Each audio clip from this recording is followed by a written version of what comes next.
A graduate of Harvard, a Rhodes Scholar, a Naval Reserve officer deployed to Afghanistan, and the mayor of a small city in Indiana. Buttigieg now the first openly LGBTQ elected official to run for president. I'm running for president because I think our country is running out of time. We cannot keep doing the same thing over and over and over again and expect it to get better. The Senate overwhelmingly approved the nomination of Pete Buttigieg as Transportation Secretary. He's overseeing one of the most significant investments in America's bridges, roads, and rails in more than half a century. What made Peter stand out was his leadership. You kind of knew that there was an extraordinary potential there.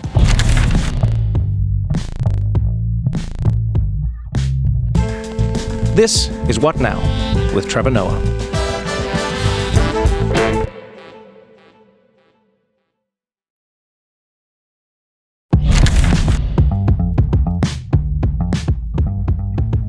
Pete Buttigieg. Do you miss being called Mayor Pete? I'll always go by Mayor Pete. Oh, you still go by Mayor sure. Pete. I like that. Even on LinkedIn? I haven't logged into LinkedIn in a while. But yeah, maybe. I don't know. That would be great if you had a LinkedIn. I should. Maybe I do. I don't know. I should check now that you mention it. I still have my old, I wonder if my MySpace is still up somewhere. Just like someone trying to link with you there. You know what I always think about, like people's social media profiles is the people who don't pay attention to the world, but pay attention to the social media, and then they're friends with you on MySpace, and they're just like, I wonder whatever happened to Pete. Like, think about it. There's people like that out there who are friends with you on like MySpace, Facebook, any of those things. You went off. You went and did things in the world. They're still friends with you there, and they're like, I wonder whatever happened to that guy. And now you got a beard, so you look a little different. So they're just like, I wonder where he is. You didn't always have a beard? No, this is, it comes and goes, but I haven't had one in a while. So Beard crew, both of you. How did you make that decision of this is it now? Mostly my husband made that decision. So. He was like, I like you with a beard on. Yeah. Oh, I don't like seeing your face. He's like, stop. Because when a partner likes the beard, it's a hard one. Eh? Yeah. How did your beard come I think around? it's an easy one. You just give in. I looked at myself in the mirror. I was like, what is your aim in life? Then I was like, what do you mean I'm doing everything right? Then my face was like, is everything right for real? Then I was like, yeah, maybe I'll try a mustache. Then I tried a mustache. Then I had a goatee. Yeah. Then out here, girls going, yeah, well, you look, with a beard, kind of a baby. Then I was like, yeah. Then I grew a little bit on the side. And I was like, what do you think now? Then I did a little bit of a poll. Then I went around and I was like, what do you, looked vulnerable. I was like, yeah, what do you think? They were like, oh, yeah, actually. Then it became my identity. Then COVID happened. Couldn't go to the barber. Okay. Then I was like, let me see how this thing goes. Yeah. Oh, that's when you went full beard. Yes. Then I went full beard. Yeah. Then when I came out of COVID, people were like, this is you now. Mm-hmm. Then 3 weeks ago, I shaved everything off. Oh, really? I lost my aura. You had to get it right back? Completely. Wow. I was like, I can't live like this anymore. Yeah, interesting. I saw my dimple. I saw this part of my chin. I didn't like myself. So I was past mirrors. I couldn't look at myself, and it started growing back. And I was like, I'm in now. Wow. Yeah. I don't know if I'm that committed yet. You are. You are here with it now still. If I've worn it here, it's over. It's locked in. Now it's official. If you want to see how your partner feels about your beard, call them and then turn on clippers. Then go, yeah, I'm just shaving, and just hear what they say. Then you know if it's wouldn't be good. I like this. I didn't expect to be in a beard conversation with you two. Thank you very much. Yeah, how long have you been doing that? Don't even ask me those questions. I can't grow a beard. What do you mean you can't grow a beard? I can't grow a beard. I've tried. It doesn't work. This is it. It doesn't. It's gone. There's no chance. But your mustache game is strong, though. Thank you so much, Eugene. Yeah, the mustache. Thank you. This is what good friends do for you. They give you hope. I appreciate it. No, I can't grow a beard. Or you can do the sides. No. So when I was, you know what happened is when I was young, like early 20s, somewhere there. Yeah. I had really, really bad acne, like really, really bad. So then whenever my hair would grow out, it would make things worse. Yes. So someone was like, oh, you must go and get laser so that the hair doesn't grow. So I went and I got laser. You got laser? Yeah, I got laser on my face. Pow, pow, pow, pow, pow, pow, pow, pow, pow. And then it helped. And then I was like, oh, this is much better. Thank you. And then beards came into fashion. Then I was like, I'm joining. And then my skin was like, nah, you're not. So now this is me. Thank you for being vulnerable with us. I mean, this is not something that most men like talking about. What? Not growing a beard? Yes. Or getting laser? What you are doing right now is you're opening up the podcast to a huge segment of men who are struggling with connecting beards. And some of them don't know what happened. But you particularly, you chose this platform to face this disability that you now have. That's what we all do. You've got to share your vulnerabilities. Look, I would like to say I see you. Thank you. I respect your decision. Thank you. And Pete and I would like to say we'll think of you when we're oiling our beards. All the time. Thank you, Eugene. You're welcome. Pete, welcome to the podcast. Mayor Pete, former Secretary of Transportation Pete. Which title do you prefer the most? Just Pete. Just Pete? Good. Yeah. It's weird calling you just Pete because I feel like you're not just Pete. Like you've done everything beyond just Pete. You know what I mean? It's like His when Excellency works, if you want to do that. You see, I'm in. His Excellency Pete. Now we're talking. Now we are talking. Yeah, that's what I'm... Midwesterner. We're like humble, straightforward people. Pete's good. Pete. I like this. I like this a lot. Thank you so much for joining. You know why I'm excited to have you is because like from the very first time I heard of you and knew you, I was on the Daily Show back then, and then you were the mayor, and it was like, so it was Mayor Pete, and then it was like Mayor Pete's running for president, and then it was like Mayor Pete, and then it was Mayor Pete's in the administration. Yeah. You've always been inside the government in some way, shape, or form. And this is the first time where we find you sort of like in an in-between space. So maybe we start there. Yeah.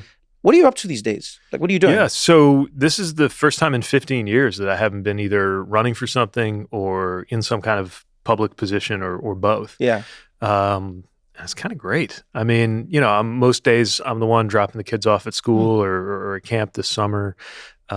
Just able to stop shaving for a few days, actually. And just things that weren't possible when there was that like everyday grind. So I'm enjoying that. I'm trying to make the most of that, but then I'm balancing that with the fact that there's things going on in the world that I feel like I need to be part of or making myself useful around all the time, which is why I'm in the media and I'm traveling and I'm doing what I can, working with candidates I believe in and promoting causes I believe in and just being active politically without being in an active campaign. And it's different. I mean, it can be strange sometimes because I am so used to there being the one big thing that you organize your life around. But that can do a lot of work for you in your life, and it can also be very unhealthy, right? I think one of the occupational hazards for people, including people in public service who have a lot of purpose in their work, is that your work becomes your purpose and then you can't live without it. Right. That's especially dangerous in politics because sometimes doing right by your job means putting your job on the line. It's the only way to do your job well and maybe losing it. And it's that much harder if you draw meaning from work. So yeah, I've been wrestling with all of that, but also really enjoying a life where I'm just around my husband and kids more. And at the same time, getting out on the road and trying to be part of the political conversation because obviously there's a lot to talk about.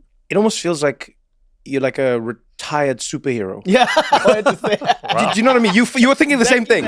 No, you know why? Because we never think of it. But at some point, a superhero goes, I want to be done. Yes. I want to be with my family. I want to be, it's like I want to be Clark Kent. Yes. I don't want to spend as much time being Superman.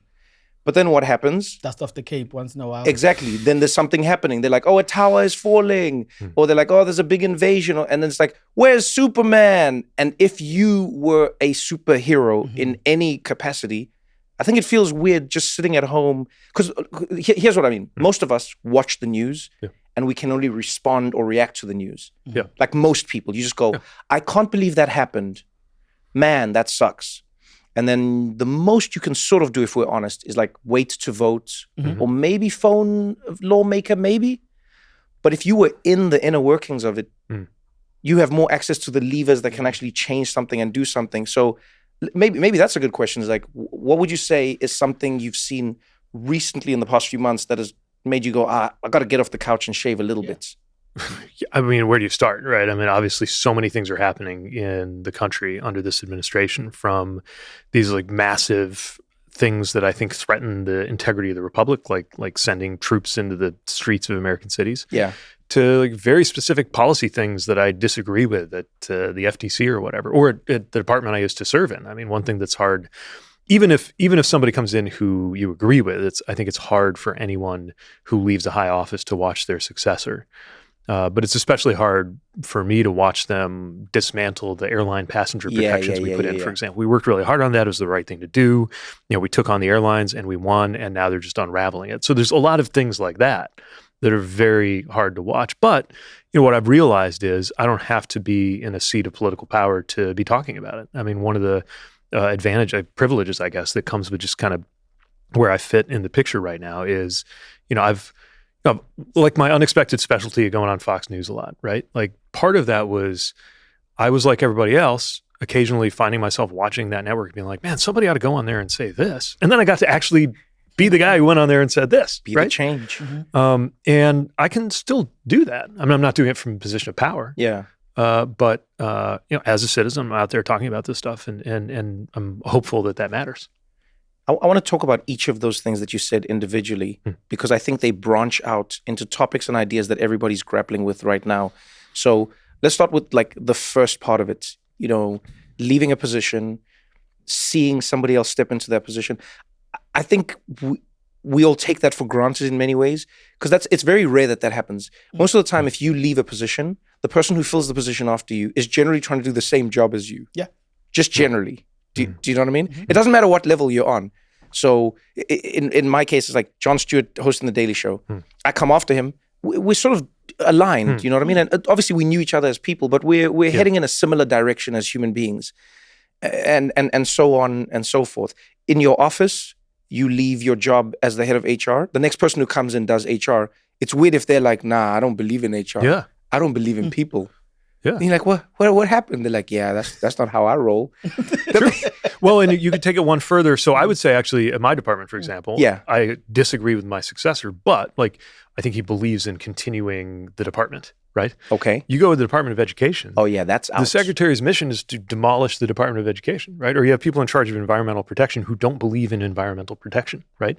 Or, they inherit USAID, the International Development Agency, and then they just burn it to the ground. So yeah, I should only complain so much maybe about where I used to work. Because at least he believes in at transportation. least it's still there, yeah. And even the projects, they killed some really good projects, but most of the projects that I launched, they're still doing. They just put a Trump sign on them so they can take credit for it, but they're still doing the projects. Do you mind when that happens? Yeah, of course I do. Okay, I like that. Honest. All right. Because he promised when he was president that he was Yeah. going to do a big infrastructure package, and then he failed. And then we set out to do a big infrastructure package, and he campaigned against it. People forget this. It's not just that he didn't do it. It's when we did it, he threatened any Republican who was part of the bipartisan majority that voted to do the infrastructure Yeah, he bill would and go up said, we against will them." remember. And most of them either got taken out or took themselves out for the crime of having joined us to vote for more road funding, right? And now they're literally like slapping Trump signs on projects that were funded by our department, our administration, with a bill that Trump tried to stop. So yeah, I'm kind of pissed off about that. I always wonder if there's a way to like fix that in American politics.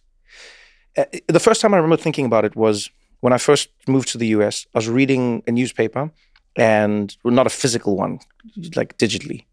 Relax. I saw the way you looked at me, and I was reading the newspaper, and it was interesting because it had names, and behind every name it had a little D or a little R, and it would say like Congressperson da da da says this DR, Congressperson that DR, and I was like, what is that? And then someone was like, oh, that's Democrat Republican, and it was so normal to my American friends to say that, but for the life of me, I couldn't understand why news in America is filtered through the lens of politics before it's filtered through the news through the lens of news. I hadn't thought about that. Yeah, any other country, I guess you don't see the party label. No, literally not placed behind on your name, every- not behind your. Like in South Africa, for instance, they don't do that. They'll tell you if it's a story about a person who's in the ANC or a person in the DA. They'll say that, but it's not next to your name. It is not the thing that defines. It doesn't become your identity. Exactly. And so even when they propose something, I always wonder how much it blocks Americans in their ability to be for or against an idea. If the idea is Eugene Causa, Republican, says he's for beards, then I'm like, but I like beards, but do I want to support a Republican? Do you know what I mean? Like I wonder how much that actually blocks people from thinking of embracing an idea just because it might come from the quote unquote wrong Yeah, I'm side. sure it's not. I have a little experience on that through the lens of being a mayor, because there are every state, every city has a different system. Yeah. Some of them, it's like national politics. They have a primary, and there's a Republican primary, and there's a Democratic primary, and there's two candidates. Others, there's a nonpartisan system, And so someone emerges. Yeah. They might proudly be a Republican or a Democrat, but they might actually not tell anybody which they are too. It just depends. And so I would find myself at mayors' conferences where there's other mayors. These are elected officials in positions of major responsibility, and get to know them well and not know. Like, I'd have to go back online and look up whether they're a Democrat or Republican. Yeah. Right? So I do think you view people and you view their ideas differently if you don't know, like, right off the bat what team they're from. It is weird to see America flip and flop, though. I will say that. Like, when you're talking about, like, one administration wants this, and the next administration wants that, the next administration. I was at an event in I don't know where it was. I don't remember now. Europe, Middle East, somewhere, and there were some world leaders gathered, and they were having this discussion about America and its new place in the world. And one of the world leaders said something that was the most interesting thing I'd ever heard, because it gave me a different perspective. The moderator said, "How do you feel about what's happening in America right now, and what do you think this means for the future?" And he said, "Well, I don't really worry about the future. I just know we have to weather this moment for the next 3 or 4 years. And then America will flip this way, and then it'll flip that way, and it'll flip that way, and it'll flip this way." And he said, "We think longer term, and we try to think beyond one cycle at a time." And there was a general concession and an agreement amongst the world leaders there who went, "Yeah, that's pretty much America." And if you think about it, it is true for the most part. America is one of the largest, most prominent countries that completely switches the direction it's going in every single 4 years, which is that's like not a thing really when you think about it. Yeah, I think I'm trying to decide if I buy that. I think that's somewhat true if we're in a normal political pattern. I think we're outside of that now. Like, I worry that even in my party, I worry that people are acting as if we're in this kind of normal pattern of elections and politics when we're actually increasingly outside of it, right? In what way? We've always had someone win an election, somebody aggressively or not, like, promote their agenda. They win, they lose, whatever. But we have not had an American government try to consolidate its power over civil society, over broadcast companies, over law firms, over universities. You just go on down the list the way that we have now. And what I see is a real risk that what happens is way beyond what happens in one election or 2 elections. I think my party could win in 2026 and not get the message. I think we could even win in 2028 and not fully grasp the level of change that these guys in charge now are trying to achieve, which is why I'm trying to push people who are in the opposition to Trump, whether they think of themselves as Democrats or not, to think at a higher altitude as well about, like, even my organization, it's a nonprofit in a PAC, we call it Win the Era. Not that I don't care about winning the election, but I think what's more important is to win the era. Right. And when you're thinking of it in those terms, you start looking at, okay, what does it mean to get ready for the way some of these other countries you talked about planned? What does it look like to get ready for the next 5, 10, 20, 30 years? Yeah. Especially because I think we're also at a change or an end of a certain cycle that has gone on for decades. Like, certain patterns, assumptions, institutions about how the world works and about how the country works that were set up in the 40s and 50s are falling apart. And I don't think we can just go take power, find all the pieces, tape them back together, and have things be the way they used to be. I think so many of our institutions have needed to be rebuilt for a long time. They're being smashed to pieces now by the current administration, which is wrong. But it would also be wrong to imagine that the answer is to just go back and try to put them back the way they were. Put it back to the way it was. I know you could say that about anything from the Department of Education to tax policy in this country, which I think we might have to start over on if they really break the fiscal viability of the country, which I think they're trying, to things like international development and USAID. You know what I always wonder? I wonder who pays the actual price. Because politics is weird in that when you look at the term generally of a president in a democratic country, it's not really enough time to implement change and see the effects of that change. Just generally speaking, not all the time, but like economies move slowly, effects generally, happen over time. But I think to myself, like, wouldn't it be crazy? And we've seen this sort of happen before in America. Wouldn't it be crazy if like Trump does all of these things and then only at the end of his term do you sort of start to see the results? But that means whoever comes in next takes all of the blame, because that's when you might see the biggest results of education. That's when you might see the biggest results of taxes and how they've changed and healthcare that's been cut. Not only that, some of them are doing that by design, right? Some of the healthcare cuts they're doing that'll take people off Medicaid, they set up to only take effect after the next election. Oh yeah, they did that. Right? I forget. They're not stupid. Like they know that can happen. But you're right. Even if you are trying to do something immediately, it takes a while to filter through. I saw this back when I was mayor. I spent a lot of my first year as mayor doing things that upset people and cost political capital and weren't necessarily popular, believing that if I was right, if they were the right things to do, by year 4, I would have something to show for it. And people would trust me, reelect me, and give me the benefit of the doubt. And that's kind of what happened. Everything from the way we designed our streets to the way I organized the city administration, people were mad. We stuck to. I heard them out, but we also stuck to it in some important ways, and then things worked, and then they gave me a little more credit or a little more trust the next time around. So I think that, in an ideal sense, is how it's supposed to work. But I agree with you that I think a lot about if there was a 5-year instead of a 4-year term, and we were able to do just a little more on the bridges and the tunnels and the roads and the stuff that at least the little piece of it that I worked on, how would things have been different? I come from a country where there were general elections last year and no one party won outright. Whoa, I come from a country where... I like how you just kicked me out of my own country. Wow, Eugene. Look, I'm sorry. You got to understand, there's nothing that's changed about me, Eugene. I'm proudly South African. I'll tell you what. I'll tell you what. I need to just give you guys a couple of minutes. When no one party won outright, the ANC for the first time had to share power with another party, which is an opposition party, which is now in government. But what I've realized is when people oppose someone's idea, as soon as they get into power, they get co-opted into believing in the same thing as well. And I think that's what's causing distrust in my country about political parties. And if you've been opposing for so long, the next thing you become minister of whatever. Now you're like, I'm enjoying the perks, the blue lights and the great salary. Like, what happened to that thing where you said you hated the... Hold on, we'll deal with it when we get there. And I think that's what caused a lot of distrust. And I've said to many of my friends, it looks like most politicians want young people to be interested in voting, but not to actually vote.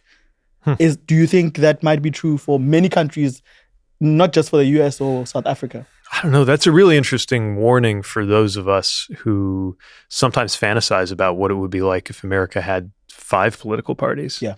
And there was a minute last year when Speaker McCarthy, or whenever it was, McCarthy was losing his grip on the U.S. House. It looked for a minute like he could maybe keep his speakership by getting some Democratic votes. And I thought, if Democrats name their price and McCarthy goes with it, we could see a coalition government on American soil for the first time in my life. Yes. And I was actually kind of intrigued by that idea. It didn't happen, obviously, but I wondered whether that might give us some chance of breaking out of this really stultified, kind of paralyzed state that we're in. But it sounds like what you're saying is not to romanticize that model too much because it has its other downsides, which makes sense. I think for us, the problem we have is here in America, there's no party that actually commands a majority, right? I mean, both parties, in terms of people who really are like, yeah, that's my party, are at like something like 30%, right?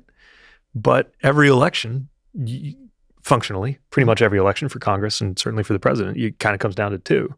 And people are supposed to pick. And then people are dissatisfied with what they get, right? Part of what I wish we could do to respond to that is just expand the scope of things that both parties think are inarguably true and will defend, and then go out argue about the other stuff. So I don't know about South Africa, but I know a lot of countries where if there's a center-right party and a center-left party, they both, for example, acknowledge the reality of climate change. Yeah. They'll fight over who's doing a better job fighting it. No, that's yes. But they won't fight over whether it's a thing. Yeah. Right? Universal health care. Yeah. A lot of these things are education, just a given.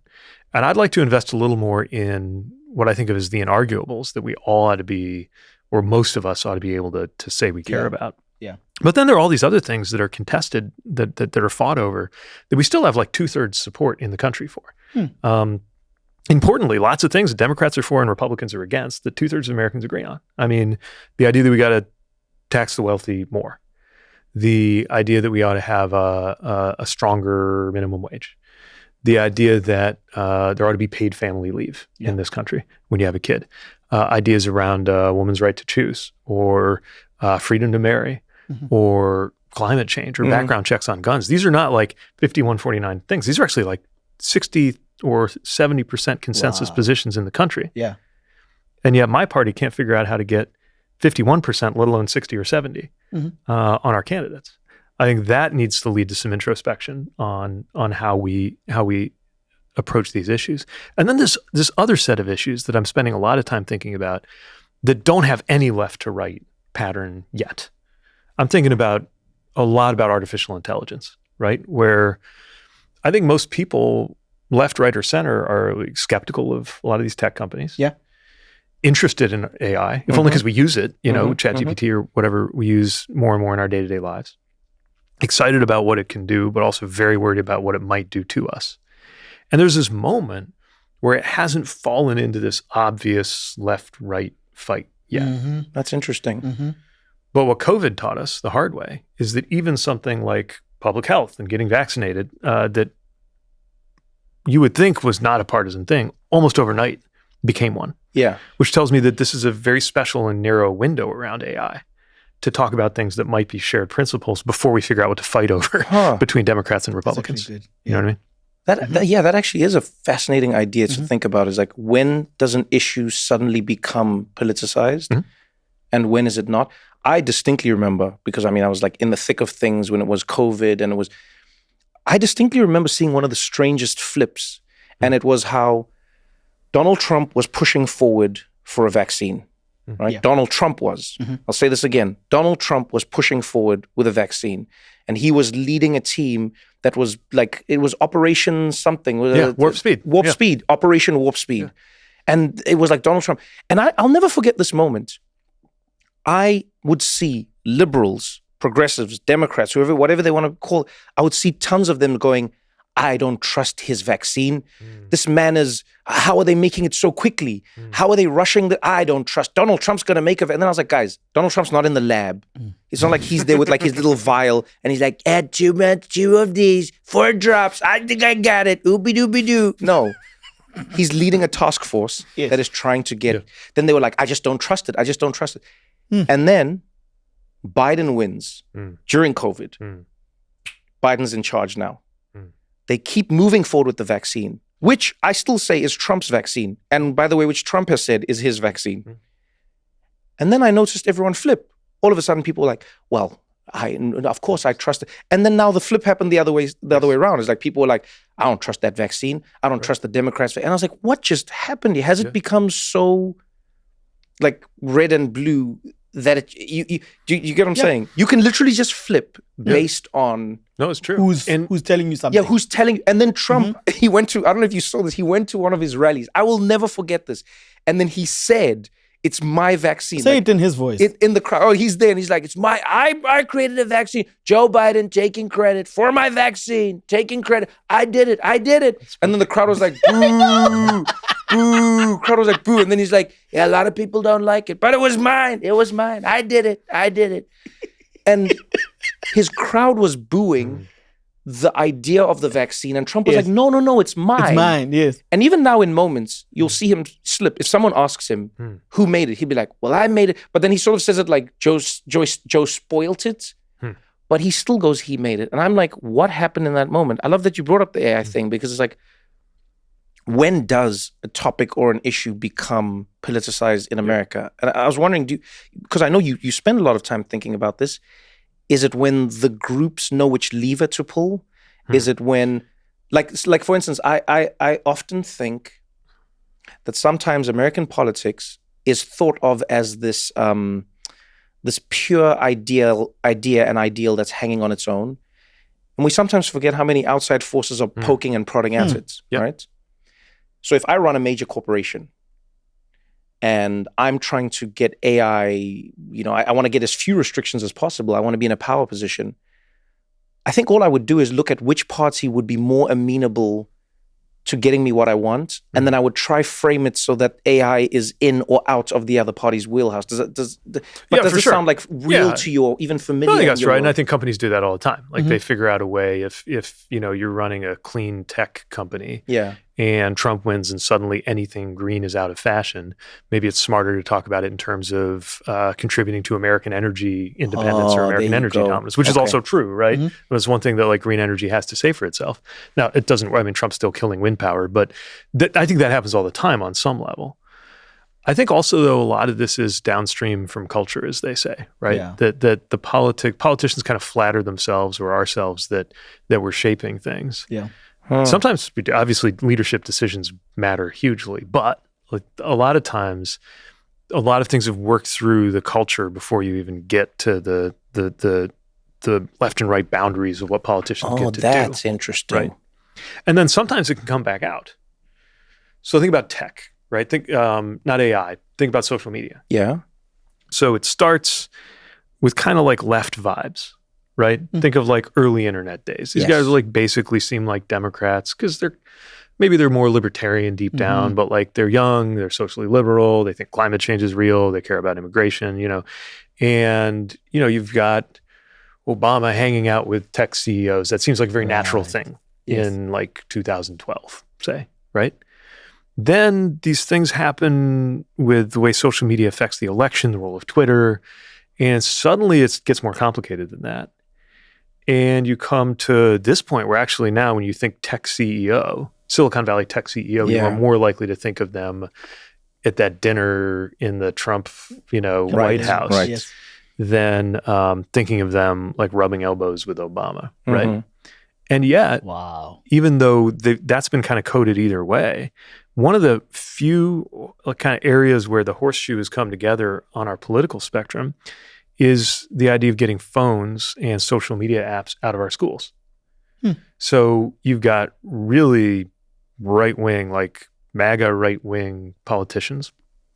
Josh Hawley comes to mind, who I would disagree with on ferociously strongly on lots and lots of things. Kind of teaming up with more liberal politicians, and not just federally, but at the state level. Saying things like, a screen should not be with a kid during the hours that they're in school. Because that's a distraction, it's a problem, it's a vector for a lot of bad things to get into their minds. And there's actually something of a consensus. I don't think that's happening because the politicians got together and said, hey, we got to find something that we can agree on. What about this?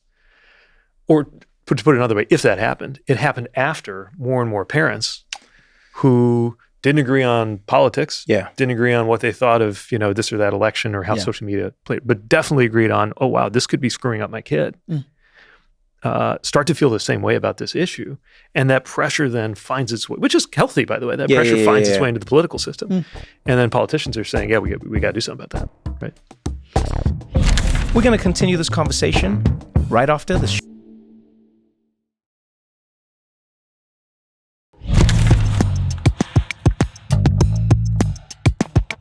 What always helps a voter not feel helpless? Because sometimes people think of government as this big juggernaut that's going to happen with or without you, and you're just happy for smaller wins. Like, for example, in my country, people who Our country. Pete, you know what I mean, eh? I'm staying out of this. Our country, Trevor. Thank you, Eugene. You're welcome.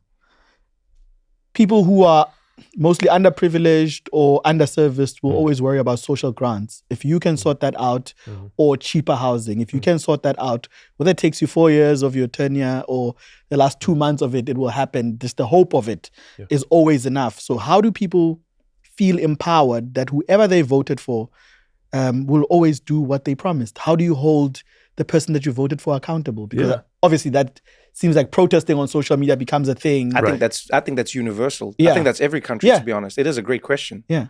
Well, look, the answer is supposed to be the election, right? But look at our system. I mean, in addition to the all the problems around presidential elections, including the fact that we're the only presidential democracy in the world where the person who gets the second most votes can get the office and the person who gets the most votes loses because of the Electoral College. But in addition to that, you look at the congressional level, and out of 435 seats in the U.S. House, less than 1 in 10, less than 40, are actually considered competitive. Less than 40? Yeah.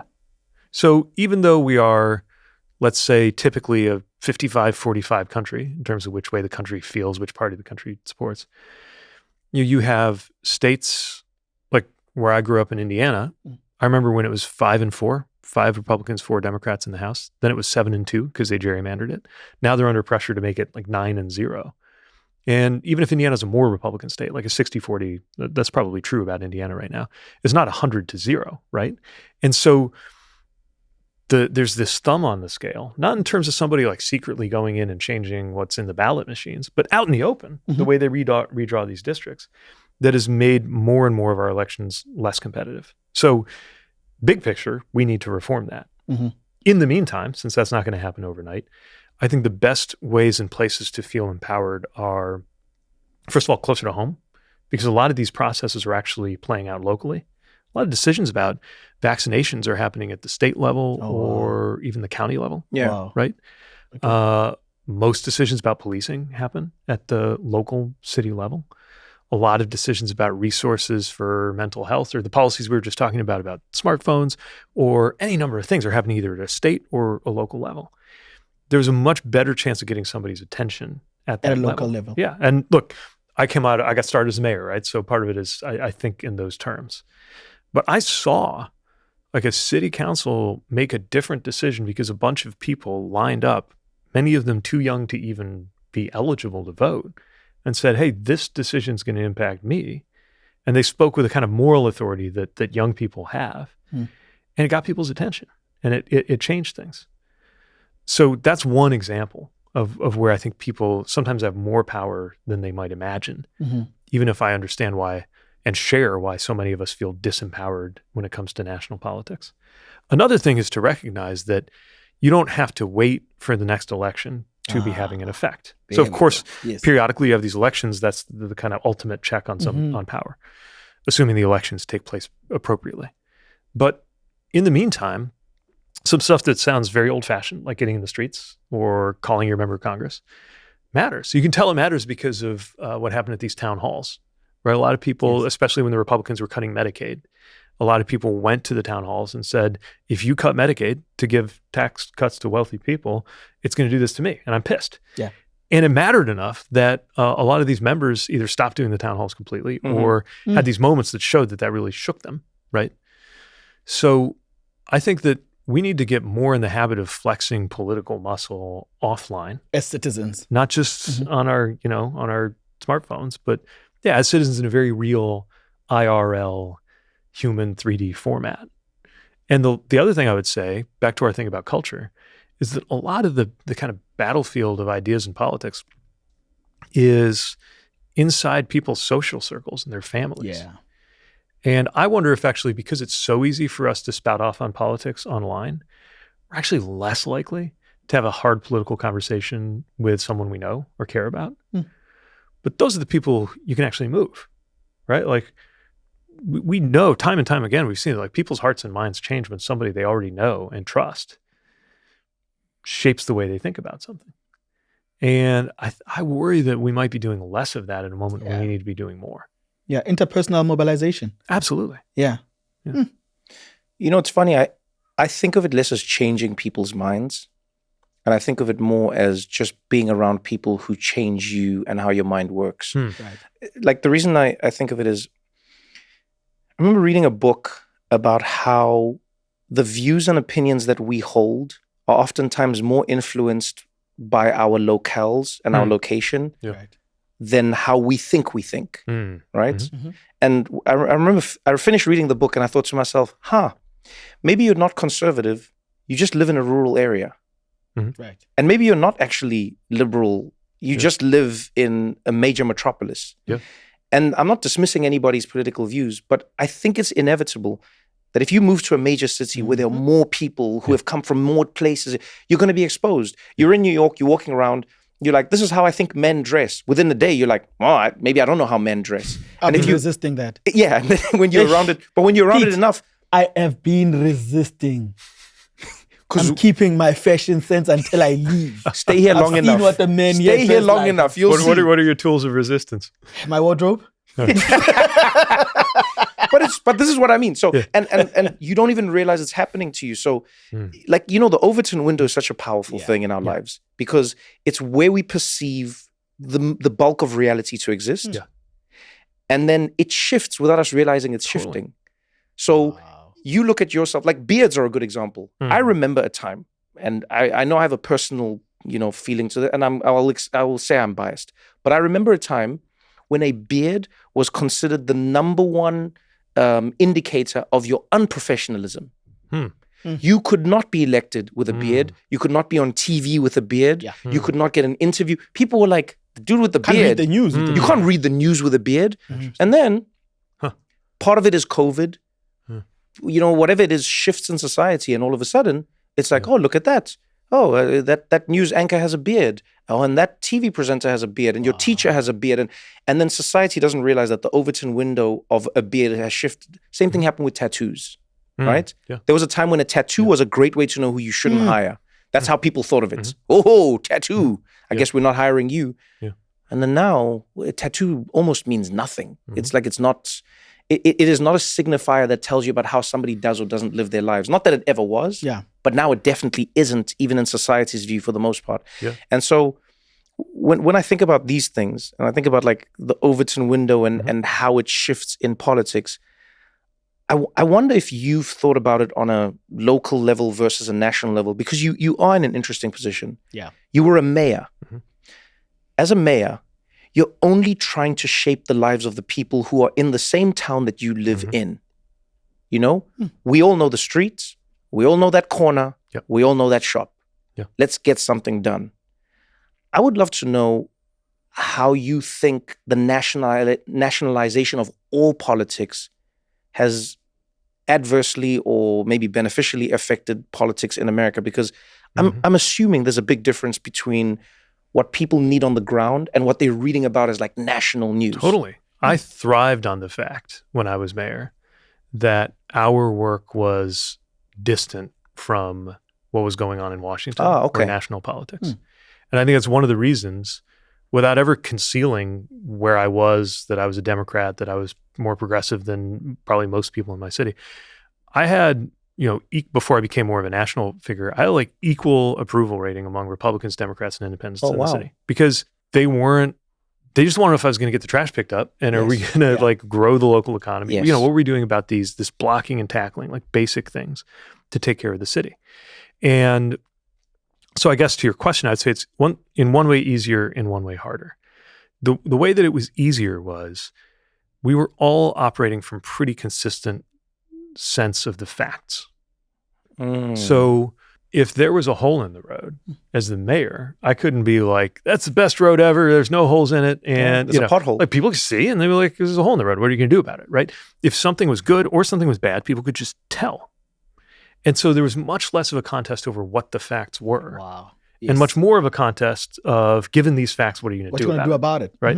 It was the good, the bad, and the ugly. I mean, the ugly was because we'd been a factory town, we had acres of collapsing auto factories everywhere and vacant and abandoned houses everywhere.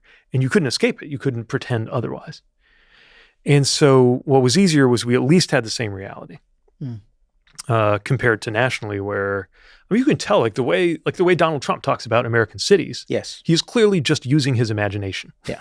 Right. This is not based on any experience of what it's actually like. Yeah. Or maybe it's social media feed. Because I think we take for granted how much that man is on social media. Totally. Do you know what I mean? Yeah.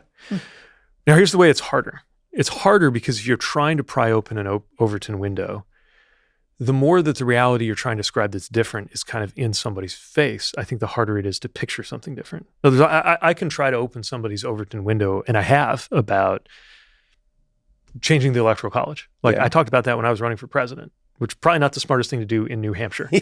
And I definitely didn't think that was going to like happen in 5 years. But I just think like I should lay down a marker from the earliest in my career till the end about that being important and try to like push.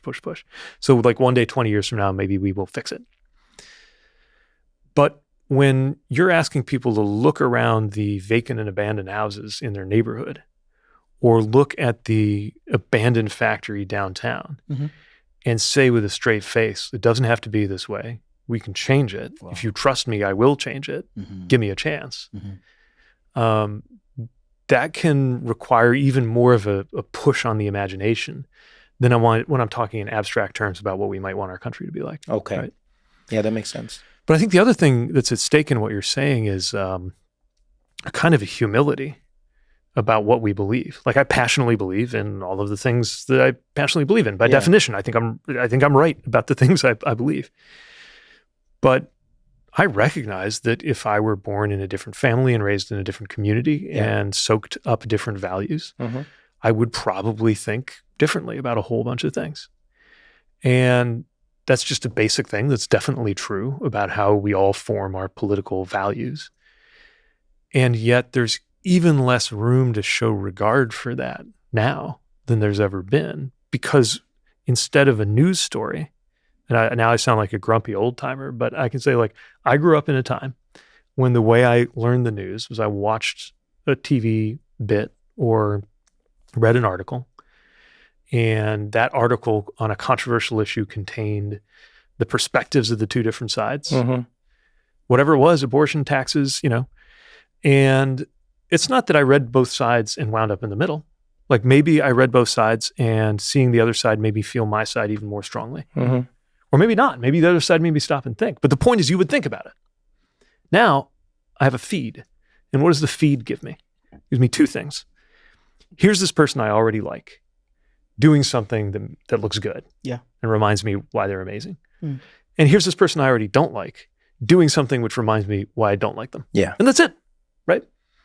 And I think it makes it that much harder for us to have any humility about why we are where we are on the political spectrum and why we believe what we believe about what ought to happen next. Yeah. I think as you separate communities, that becomes the first thing. Like we had Robert Putnam on the podcast a while ago, and he wrote that amazing book, Bowling Alone. Yes. And the fundamental, I mean, you're familiar with it, but for those who don't know, the fundamental premise of the book was he wanted to study why some societies work and why some don't. And when he was in Italy, where he was studying it, he came to realize that in Italy, which is a relatively small country, especially in size itself, he saw that some towns and cities were doing particularly well, and people trusted the government, they engaged in the government, and there was low levels of corruption. And this is what interested me because, from our country, I was thinking, I was like, why is corruption worse or better in some places? And he found one of the most interesting correlations, and it was just about how strong community bonds were. Yeah. So in places where there were still church choirs and community bowls and clubs, whether it was coffee or debate, social clubs, he found was the biggest correlation between how the thing worked. And then when he brought it to America, he almost instantly found it was true. Where people had bowling clubs is where they generally were less polarized and where they had more community, and they moved in unison in a different way. Doesn't mean they all had the same view, but he found it was because you had spaces where people could sit together, not coming to talk about politics, but because of the in-between time, would just talk about things that might be political. So they would say, to your point, hey man, you see that hole in the road? What's been going on? And the other person goes like, well, I heard this guy, Mayor Pete, says he's going to fix. What do you think of that guy? I don't know, man. What do you think? What do you think? But because you know me and I know you and we're bowling together, we're more likely to form opinions that are shaped by the collective as opposed to individually. And it's less of an echo chamber, right?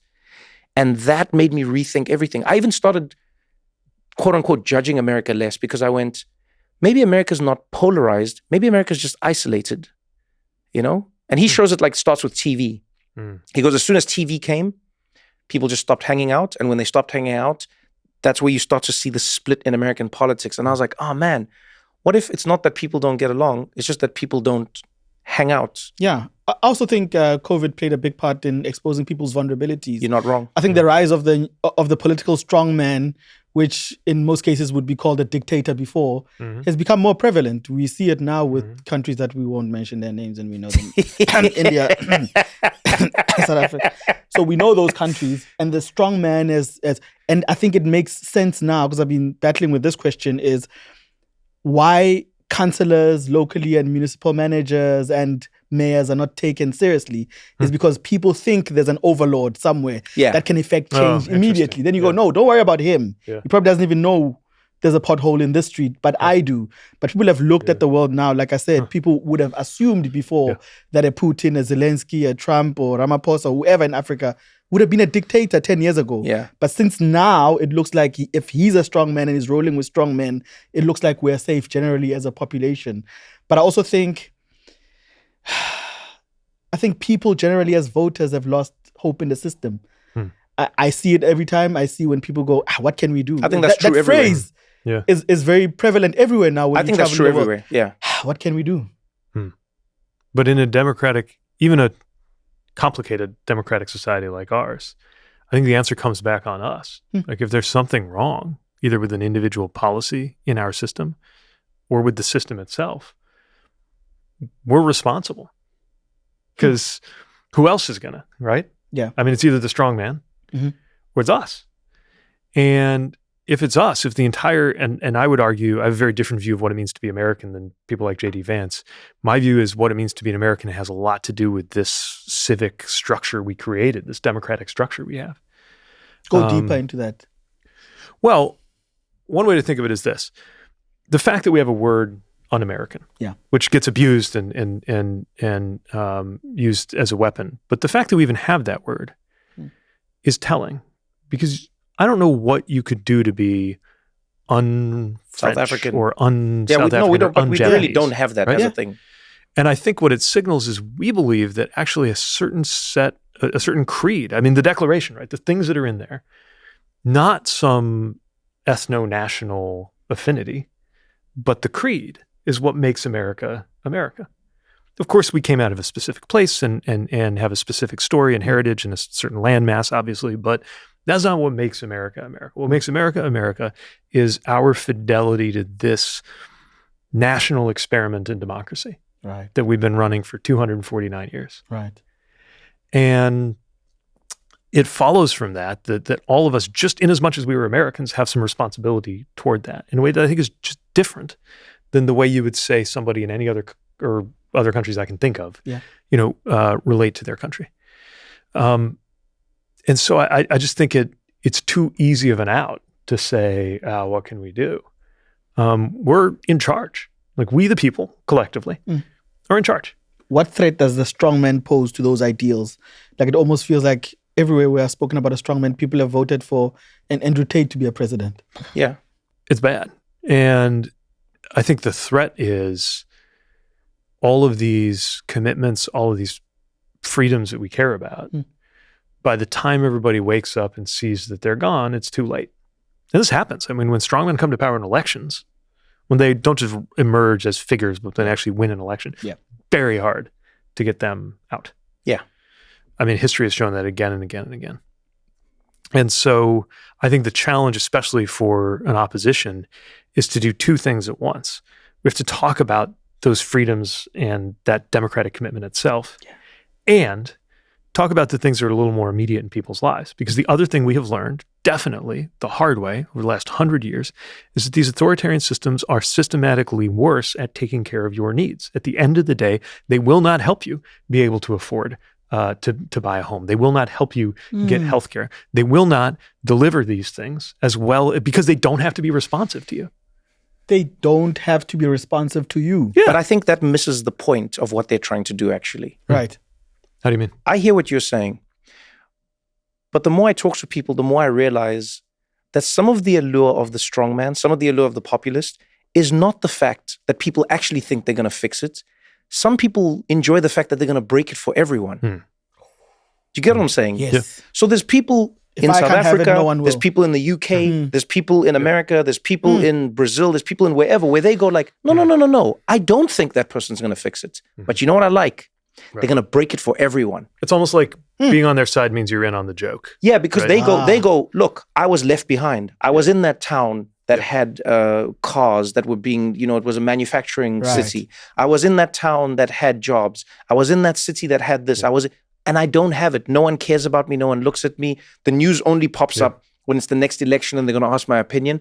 But no one's here for me. But now there's somebody who's going to break all of it. And they go, look, I'm already living in the trash. Yeah. You're going to join me. And I think that's sometimes what we forget. We always think of it as a logical push. We go like, this person's not going to help. Then they're like, yeah, I'm already homeless. I already don't have health care. I already don't have a job. My wages are already not keeping up. So I would like them to break it so that we're all on the same page. And I actually wonder if that's something you look at, when you talk about the Democrats now, there's a feeling that I hope you're aware of where a lot of people, and this isn't unique to the United States. When I was in the UK and I was talking to people who voted for the new government now, they go, I mean, they're useless. That's what they go. They go, we voted for this guy and here's Keir Starmer and here's this, but they're useless. And the main thing that people say when I listen to them in different parts of the world is they go, it feels like liberals are selling an agenda that is beautiful on paper, but they're feckless when they get into power. They'll tell you about healthcare, they'll tell you about education, they'll tell you about jobs, but when they get in, they tell you about like, oh, you can't just do that overnight, and it's so hard, and it's this, and then they'll also tell you things like in America, for instance, we got to get the Republicans on board. We've got to get them on board. Obama, no, I don't want to do it myself. I got to wait for Mitch. Mitch has got to come on board. Got to get this thing. And it's like, well, why are you waiting? Then when Donald Trump comes in, Donald Trump goes, I'm not waiting for anybody. I'm going to shut down the border the way I said. Then they're like, you're not allowed to. He's like, stop me. You try and stop me. And he goes and he does it. He goes, I'm doing trade. I'm doing tariffs. You can't do tariffs. He's like, bring your courts. I'm going to do the thing. And whether or not you support Donald Trump or not, you can't deny that people see that and go, it is possible. He does the thing that he said he's going to do, and it may not have the effect that people have promised, and he may not help the people he said he's going to promise, and your taxes are going to But it creates the impression of being decisive and action. That's exactly what I mean. And so I wonder if like the Democrats internally, are you guys having a conversation about how there is a perception that you just don't like do a thing? It feels like you guys are very good at like, the homework side of it. He made everyone look like a bureaucrat. He did actually. You're not wrong. He did make everyone look like a bureaucrat. Yeah, I think we need to be able to demonstrate how your life gets different materially and rather quickly if we're in charge instead of them. And part of that's standing up to what they're doing that's wrong. It's like you are going to lose your health care or pay more in your premiums. Like now, people are paying more in their premiums now because it turns out he doesn't care about you and he's taking the money and he's giving it to the wealthy. But it's not enough to just poke holes in what they're doing. We have to be able to say, look, if you put us in and you give us enough political room to implement this agenda, here's what we're going to deliver for you. And I think it's a good list. Like the list of things we want to deliver, like higher wages, more housing, paid family leave. This is something every country has, except us. Wow. But let's pause on let's just pause on the housing one, for instance. One of the criticisms that I think a lot of people correctly level at the Democrats is they go, there are states where Democrats are ruling from top to bottom. Why do they have some of the worst housing crises in America? Like, why do they have some of the highest homeless populations? Why do they, you know what I mean? So it's like, I think that's the thing that a lot of people butt up against is they go, no one is against housing. No one will say, I don't want housing for people. No one is against. But I think the question people will ask is they'll go, yes, beyond the promise, why does it seem like, and again, this is why I'm not in all the states, but some might ask you, they might go like, but Pete Buttigieg, why does it seem like the Democrats aren't able to do this thing in the state where they're running all the levers? Why can't they get housing going? Why can't they get better schools going? Why, what's your response to them in that situation? There's so many different answers that are all true and that are important. One is that yes, like sometimes we just get in our own way. I mean, I saw that with it's kind of a proceduralism, a kind of a fetish for process. That all these processes that are there for good reason, but the result has been a federal government. I felt this when I was trying to build things around the country as transportation secretary. The process is more set up to stop a project from going wrong than to make sure the project happens, period. Oh, okay. Right? Okay. And there's so many checks that by the end, it's taken so many years that it's doubled in cost and you can't get it done. Now, sometimes we were able to get through that. Other times it was really tough. So that's real. But another way to answer the question is to point to the places where we are getting results or did get results, either locally or nationally. And I think because we are doing a healthy process of questioning some of our own policies and habits, sometimes missing the fact that we also need to vigorously defend the things that we got right. And that's true at the local level, where you have Denver, where there's Mayor Mike Johnson, who has gotten extraordinary results on housing. Yeah. In a way that mixes compassion for people experiencing homelessness with the need to make sure that it is safe and clean on the streets, and expanding just the affordability and access to housing. Or DC had a great, I think, real like progress. more houses per capita than Texas was building. Or on something like safety, a place like Boston, where they got one of the reasons it didn't work when Republicans tried to bring in Michelle Wu to a committee and kind of beat her up on public safety was the lowest murder rate in 75 years. So she can explain, like, here's how we got that done. But there's also a third set of answers that's also true that has to do with all the ways that when Democrats came to power, they were still stopped by Republicans, right? And the question is the answer to that you just blow through the way Trump is? Well, the truth is no Democrat in my lifetime has amassed that kind of power. What do you mean by that? Well, first of all, the total power over government, right? Because the courts and the Congress are unwilling to constrain him even when they know he's doing something wrong. Okay, got it. Right?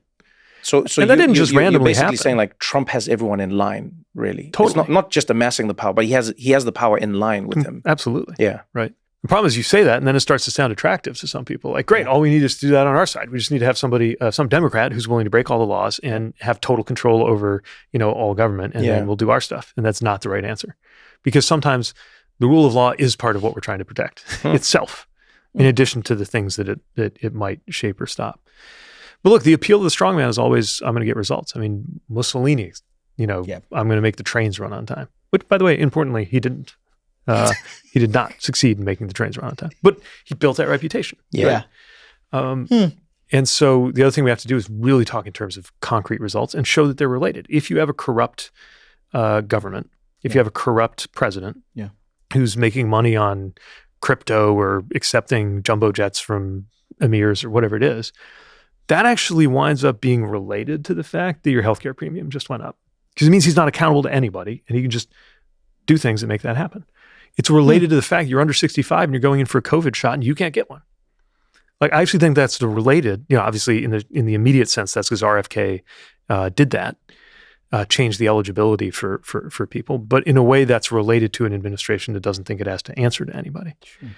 And an administration that doesn't have to answer to anybody is also going to leave us weak and unprepared in the face of the things that we're actually, that are going to change everything. This is where I think about AI all the time. Like, we have an education secretary who has given speeches referring to what she calls A1, which means she's unaware that the acronym is AI.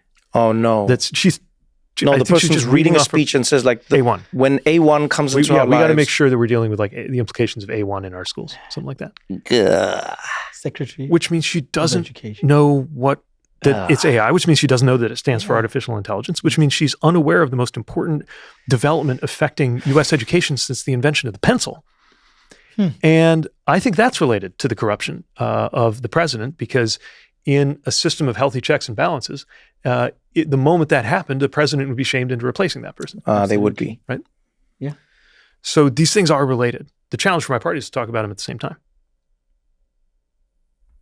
It seems like not an unscalable mountain, but it's so interesting to hear these things. Here's what's always got me is when I look at South Africa and its issues and many smaller countries in terms of like their GDP and what they actually have going, I go, man, I understand why this developing nation is experiencing what they're experiencing. Yeah.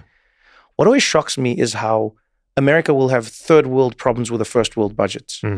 That always blows my mind. Like, I'm shocked that the issues Americans have are the same issues that South Africans have with the budget that America has. I think there's one word that explains most of it, if not all of it. And the word is inequality.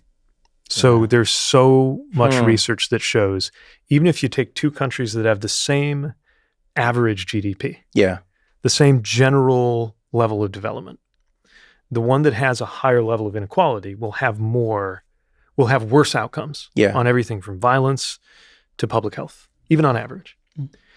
And you mentioned Robert Putnam, famously wrote Bowling Alone. He co-wrote another book that's less famous called The Upswing, which basically the whole book is written around a chart that is the level of inequality in this country. And you can see all of these, if you start the clock in the 40s or even in the 60s, you see a comparatively more equal society. And then you see it go more and more unequal until you have this explosion of inequality that we're living with now.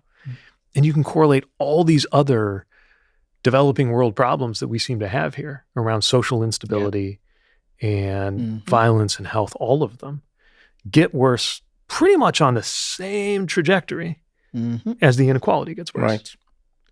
And then, of course, it becomes self-reinforcing because the more you have that economic inequality, the more you start to have inequality in power. Yep. And that can be used to reinforce the conditions that lead to the economic inequality. And this is yet another reason why I think we're not paying enough attention to AI. Everybody's paying attention to AI as tech. Yeah. But I think we need to pay more attention to AI as a question of political economy because it can do one of two things. It can either create so much wealth that there is enough to go around and all of us could have a 4-day work week and more money in our pocket, and it could alleviate inequality. Right. Both by finding the right way to share the dollars and cents wealth that it creates and by taking the benefits of it in terms of like a level of tutoring that up until now has only been available to a wealthy kid, and now you just get it from that's the dream, right? Yeah, that's the dream. That's one way things could unfold. The other way things could unfold is it makes these inequalities of wealth and power even more extreme. It concentrates the wealth into the hands of the people who have the means, not just to start these tech companies, but to own the physical plant, the computers and the land and the energy that goes into them. Yes. And they're making all the money. And more wealthy and established and powerful players have more control over the AI, and it unfolds that way. Like one of those two things is going to happen. And the decision over which of those two things happen, in my opinion, is mostly not a technology decision. It's a political decision. It's a set of policy decisions about what we do next. Yeah, it's similar to what they discussed a while ago it was either in Sweden or it was in Finland, one of the two. And they basically discussed taxing robots in a factory. And people at the time, especially outside of those countries, were like, that's crazy. How can you tax a robot? And they went, no, nothing is crazy here. Because remember, we have to go down to the fundamental principle of what tax is trying to do and how it's trying to do it. Yes. Right? And when you start thinking of laws through that lens, you start to realize that every law is crazy until it's a law. Yes. Mm-hmm. Do you know what I mean? It's a wild idea. Yeah. Like even the idea of weekends wasn't a thing. You used to work every single day of the week. And then at some point, unions fought and were like, man, we got to take days off. Now, the idea that you would work 7 days a week is now the crazy idea. And so I think that's the question is like, what are we able to do that seems crazy now that could define the new normal tomorrow?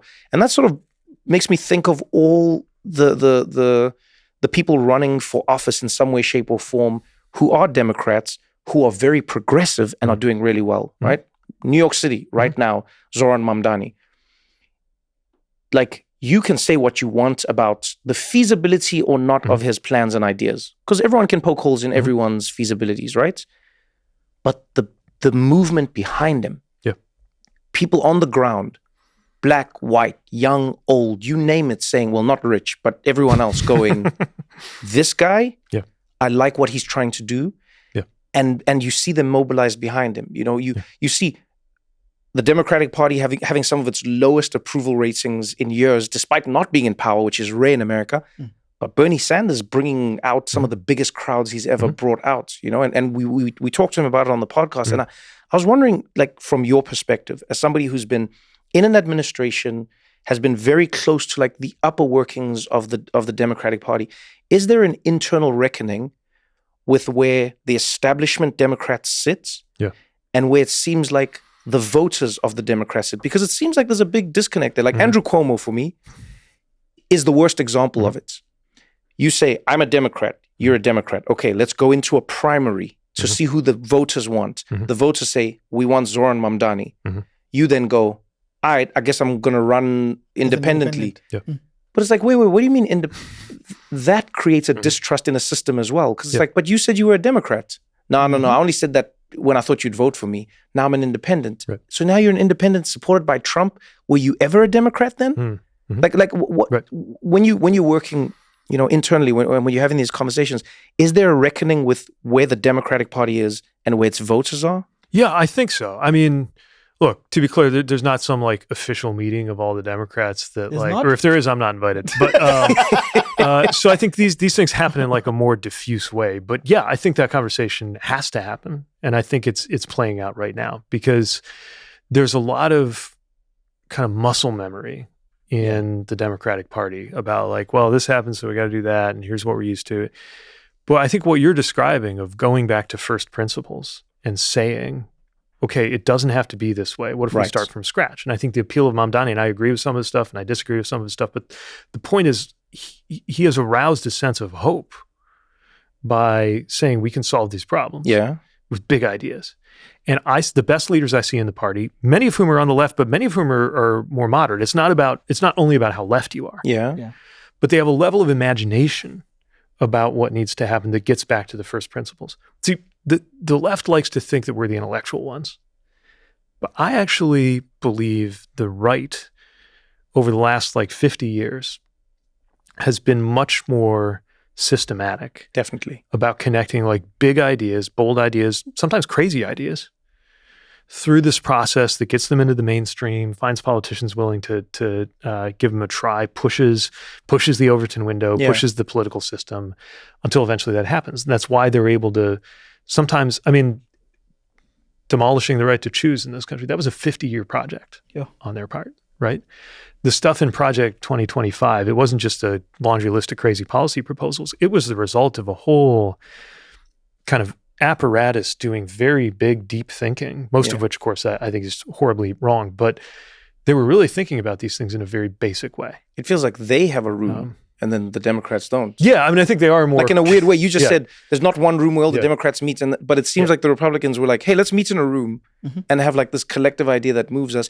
But before we move on further, give me an idea of like what you agree with on Zoran and what you don't agree with. I'd love to know, because you were a mayor, so you actually ran a city. So like, give me something where you go like, oh, I agree with that. Yeah, so I think, I mean, first of all, just the focus on affordability. Like we have to prioritize that and make sure that you can afford to live in this city. Makes a ton of sense. I think the stuff he's talked about, getting mental health resources out to crisis situations. I don't think that means you get rid of the police. I think it means that you understand that the police are not the best. It's not even fair to the police to expect them to be the kind of first resort responder. It's the same reason police don't fight fires. It's like, it's like it's different. Mental health crime is a different thing. Completely. And I think he's shown an understanding of that, right? Other things, I'm kind of skeptical of the like government grocery store concept.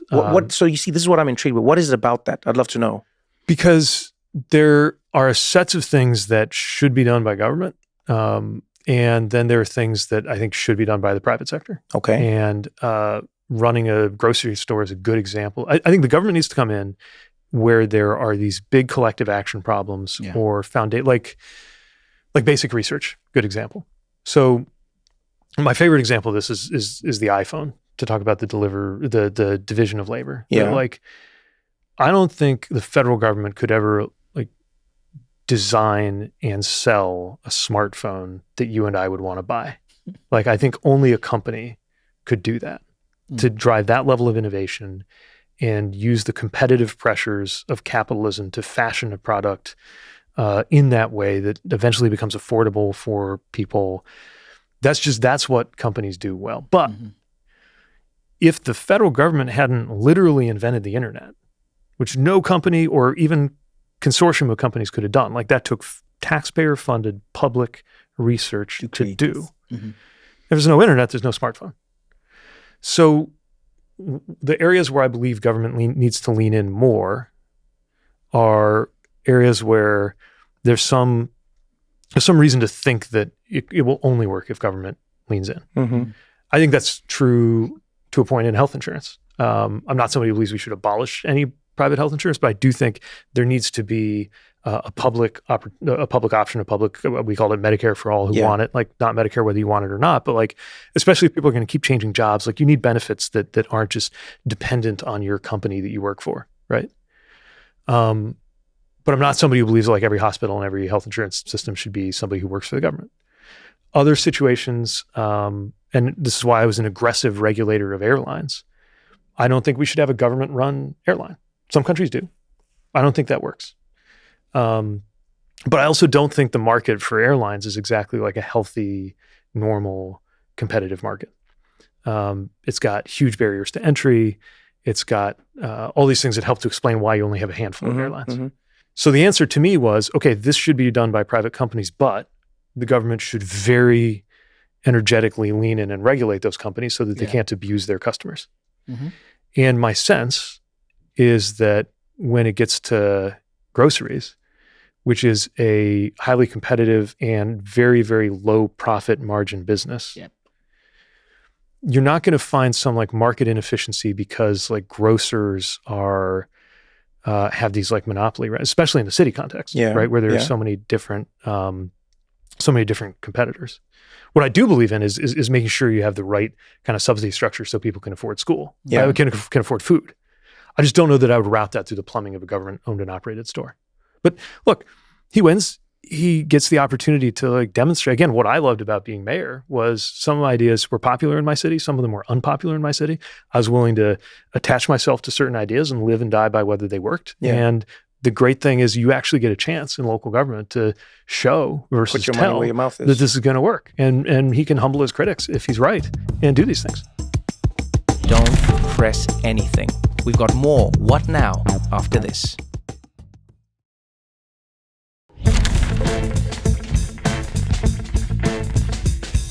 It's funny, I think there's a part of me that agrees with you, and there's a part of me that disagrees with you in terms of the government and its ability.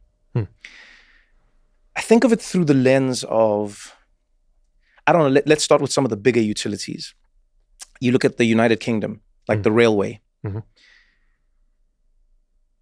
I don't think I'm crazy when I say that the UK's railway system has become more expensive, less affordable, less predictable, less, you know what I mean, when it became privatized. Yeah, I agree.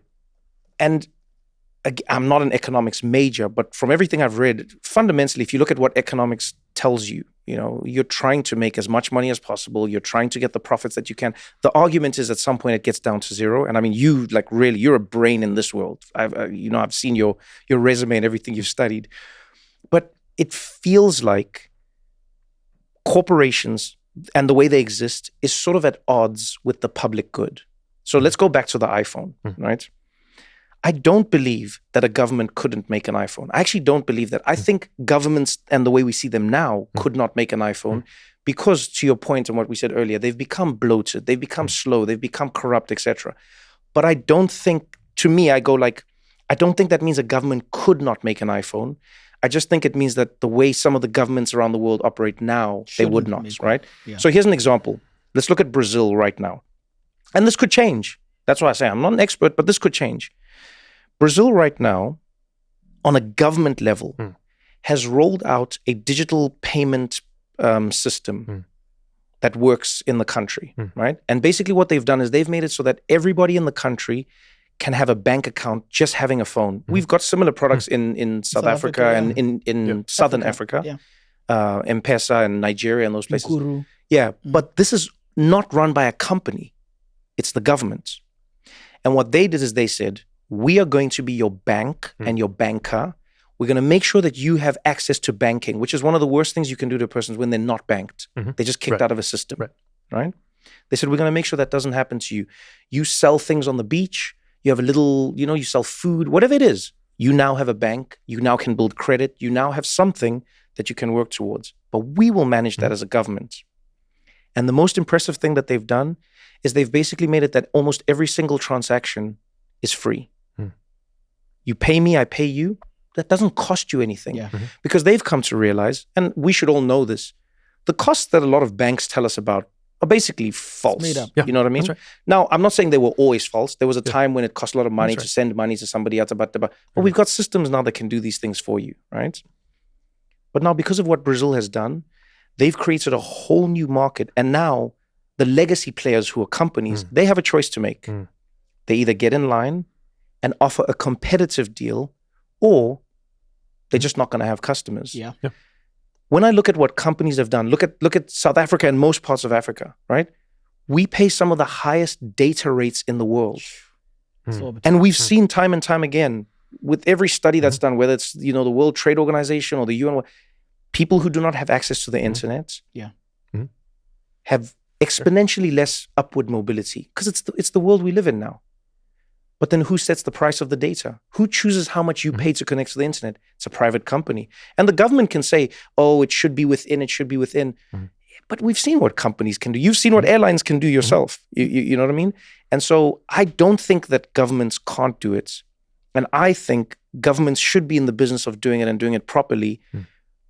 Because New York, for me as an example, I try and ask these questions to random people just to see what they'll tell me. But one of the most interesting answers a grocery store owner gave me in New York was, he said, I don't think Zoran Mamdani's local grocers are going to do well as a business in any way.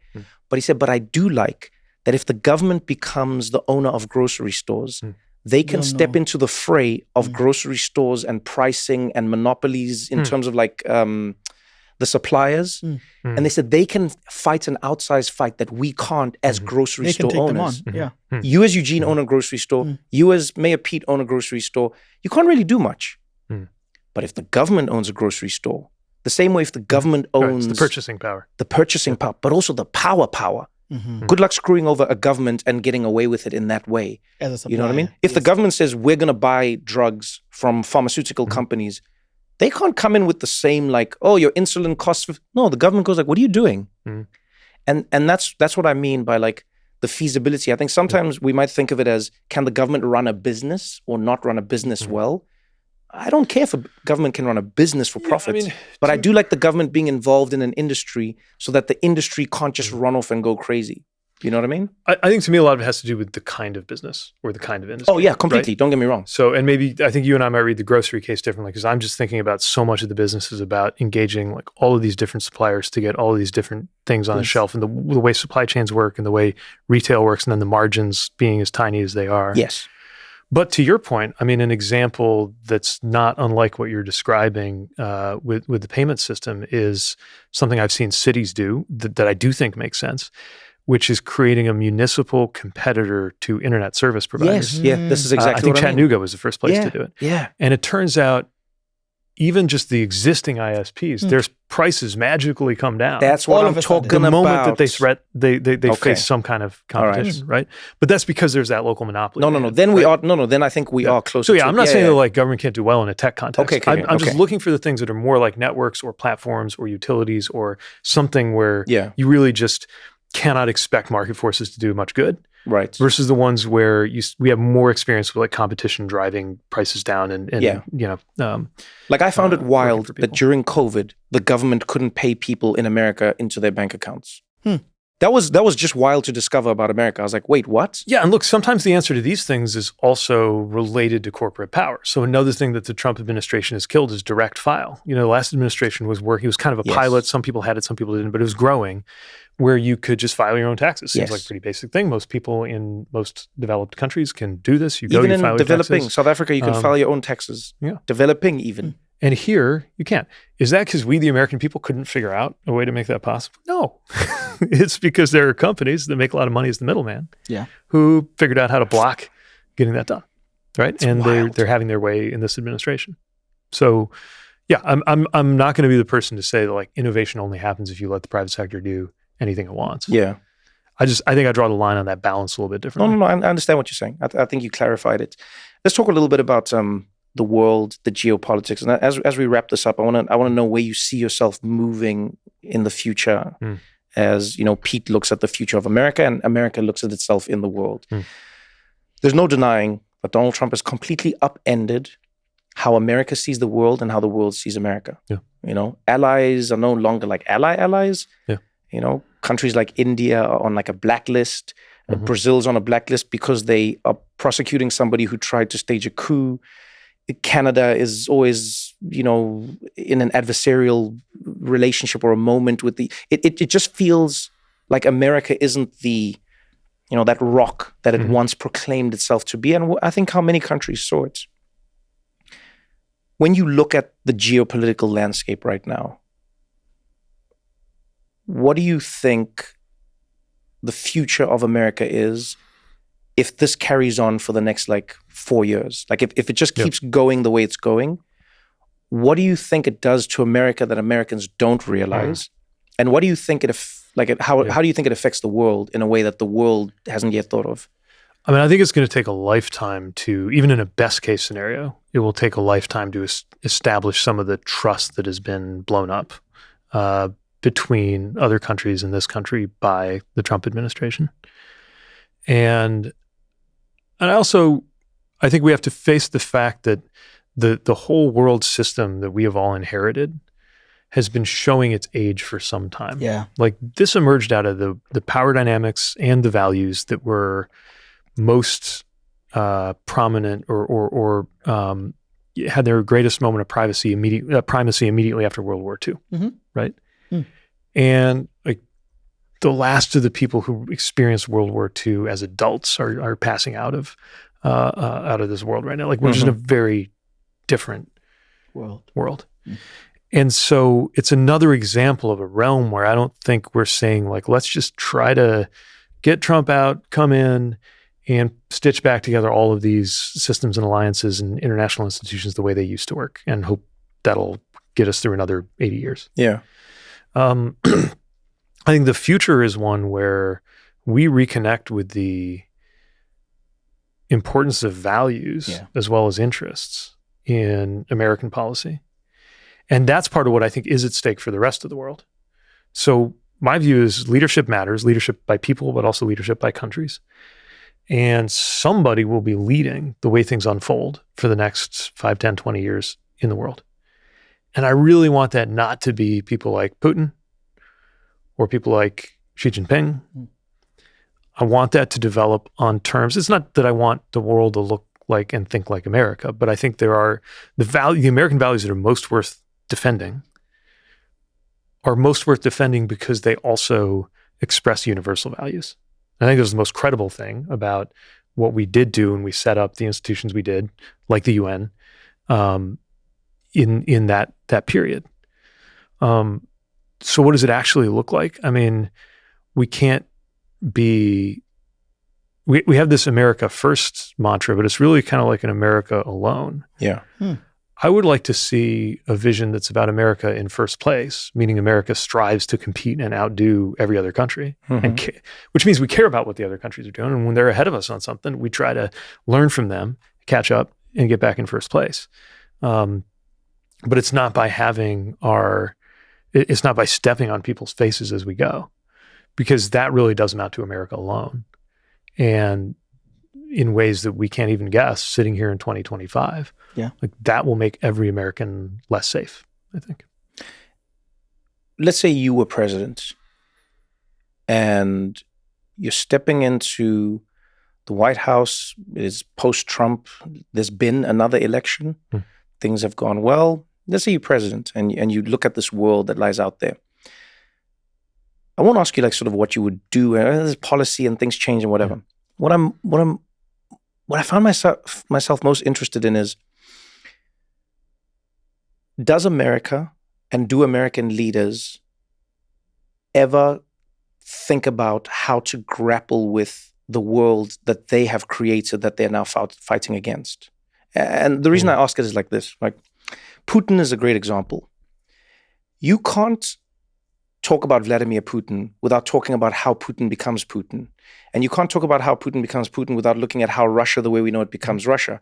You can't talk about how Russia becomes Russia the way it does without talking about how America worked towards Russia. Now, I'm not excusing Putin in any way, shape, or form, but I'm going, man, when you look at the Cold War and how America played it, a lot of it was like bullying in a way that didn't bring Russia along. And then you look at the G20 and you look at all of these decisions that America made and you're like, ooh, doesn't seem like America made a lot of the best decisions to bring Russia along, right? Because America at the time was so paranoid about communism. Yeah. No It question. it cast aside all of its values. You know, America was like, we'll give anyone money anywhere in the world if they're going to help us fight communism. Sure. We'll prop up dictators. We will overthrow leaders as long as it stops communism. And it's like, oh, well, if you're going to give up your values when it suits you, then are they your values? And so like, that's one example, you know. Another one I think of in the world is I go, you know, we talk about like issues now. I was thinking the other day, I was like, America doesn't have a particularly good track record of sort of like helping the movements that society would agree are the movements that are worth helping. Yeah. Like apartheid was a good example. I'm not saying you were there, by the way. I'm not pointing at you like you did it. No, but like I was thinking the other day, I was like, America didn't do a good job during apartheid. Yeah. It's not like America was like, we're going to help you. No. When apartheid was fully in full force, America was like, yep, seems pretty good to us. They welcomed South African leaders. None of their visas were blocked. None of them were restricted. No sanctions. America was one of the last to even like entertain the idea of sanctions, right? And then when apartheid ended, the Clinton administration, just so we're clear, this is not like a Trump or anything. The Clinton administration gave out thousands of visas to white South Africans. Only to help them escape, I guess, because they were like, what's going to happen to them? But it's like, wait. You were rescuing the oppressors? That's a weird one. The Titanic is sinking and you fly in and you rescue the iceberg? Wait, what just happened here? Do you know? That was good. That was so the iceberg, because see what you did there.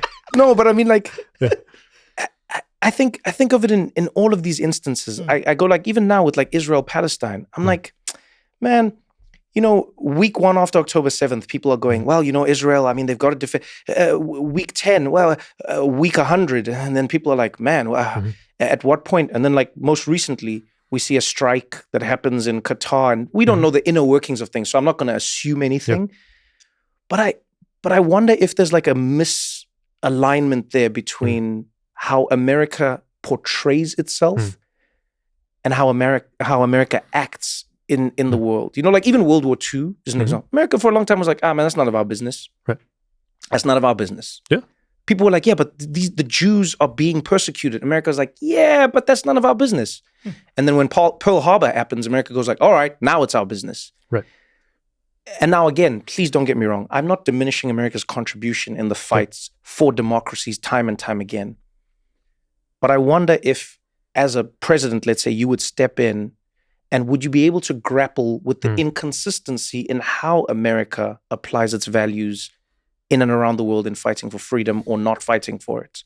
I think not because we're Americans, but because we're a people. We are inconsistent in our affinities and the stories we tell ourselves and the commitments we come to.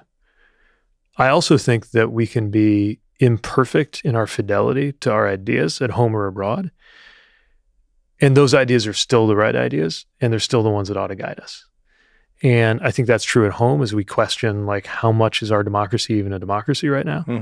It doesn't mean we're on the wrong track trying to be one. It just means we're further away from one than we wish.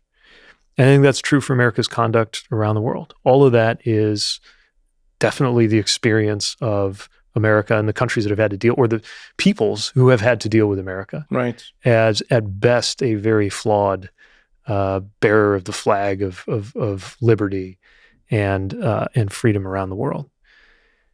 And at the same time, I think that our belief in that, however imperfect, however we haven't always been true to it at home and abroad, is the most important fact about us.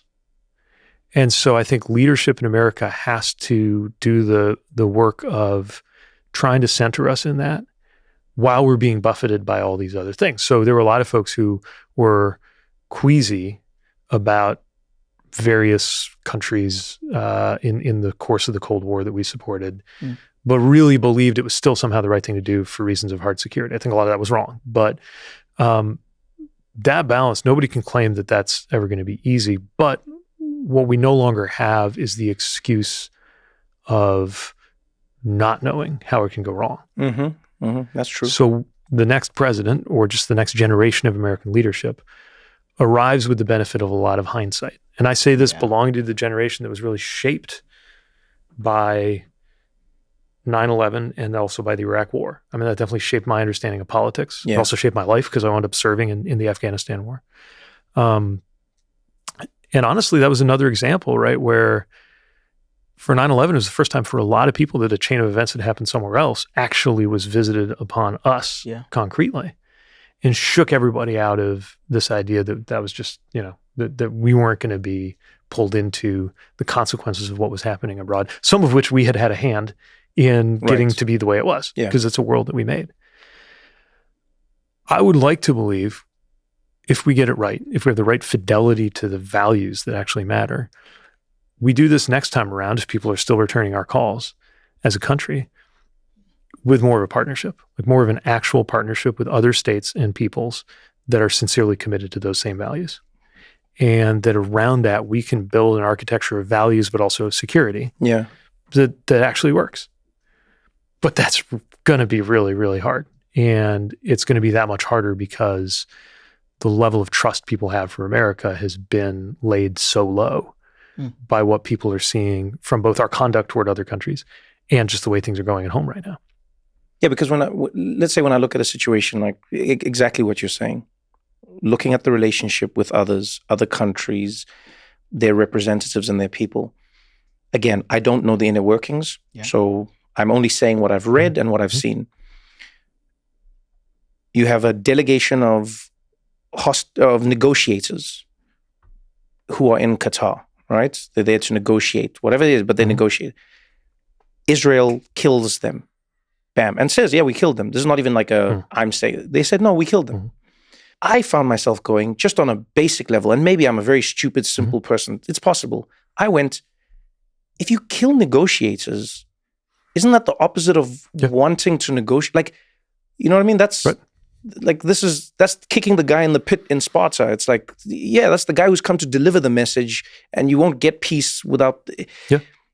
And so I was thinking to myself, I was going like, okay, so if you are in power, if you're a leader in that type of situation, at what point does an ally stop being an ally, or how do you define the allyship of another country?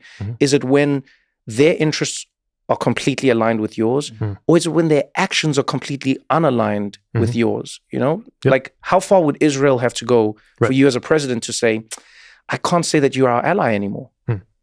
But I think what happens, and that happened as we're taping. Like I think that's just hitting the news. So I don't know all of the. We're still learning what happened in that strike. But everything you just said makes sense to me about what it means to blow up negotiators. And it feels like every few days or every day there's another example of this. Right. So I think the job of leadership is to say, okay, if this is our ally or whatever you want to call it, we are the most important country to that country. Yes. We are the most important country to Israel. Right.